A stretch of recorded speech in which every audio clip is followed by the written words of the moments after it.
Sabah xeyir olsun dəyərli izləyicilərimiz. Yəni hal-hazırda biz İstanbuldayıq həmişəki kimi və bugün aprel ayının 27-sidir. Sabahdan yəni bazar açılır və təbii ki, bazar günü xoş istirahətlər arzulayıram sizə. Mümkün qədər dincəlin. Dünən bizim izləyicilərimizdən biri yazmışdı price action barəsində və fon hesabları haqqında. Bunu YouTube kanalında biz paylaşmışıq, baxa bilərsiniz. Yəni dünən paylaşmışıq. Yəni Bitcoin səhər saatlarında sürətlə yuxarı doğru istiqamətlə davam etdirsə belə, yenidən aşağı doğru istiqamətində, yəni səhərin açılış qiymətindən daha aşağı düşdü. Və sabah iqamət dəstək xəttlərinə diqqət etmək lazımdır. Əsasında yəni alış əməliyyatları olacaq. Yəni bugün üçün alış əməliyyatları olacaq 95-lərdə, satış əməliyyatları olacaq 93-lərdən gələcək.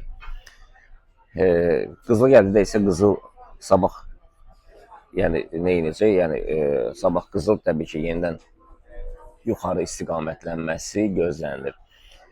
Biraz ehtiyat olmaq lazımdır. Yəni biraz səbirli olun.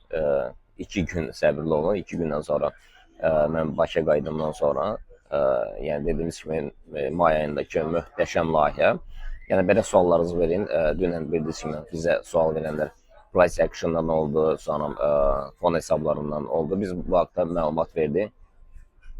Və yəni Bakıya qayıdımdan sonra biz demişdik ki, hər hansı bir vətəndaş, hər hansı bir trader alqı-satqı həyata keçirmək istəyirsə, alınmırsa, qorxursa, stres, həyəcan varsa, mütləq bizə yazın, WhatsApp nömrəmizə yazın, yəni məlumat alın, biz ətraflı məlumat verək sizə, ümumi istiqamət nədir, alış əməliyyatları üçün optimaldır, səviyyə var, yoxsa yoxdur, satış əməliyyatları üçün, eyni satış əməliyyatları üçün, sonra isə yəni əməliyyatlara başlaya bilərsiniz. Təbii ki, mütləq stop loss və take profit olmalıdır. Stop loss mütləqdir, ya stop loss ya da ki, buy stop sell stoplardan istifadə etmək lazımdır. Yəni qabaqcadan sifarişlərdən bu mütləqdir.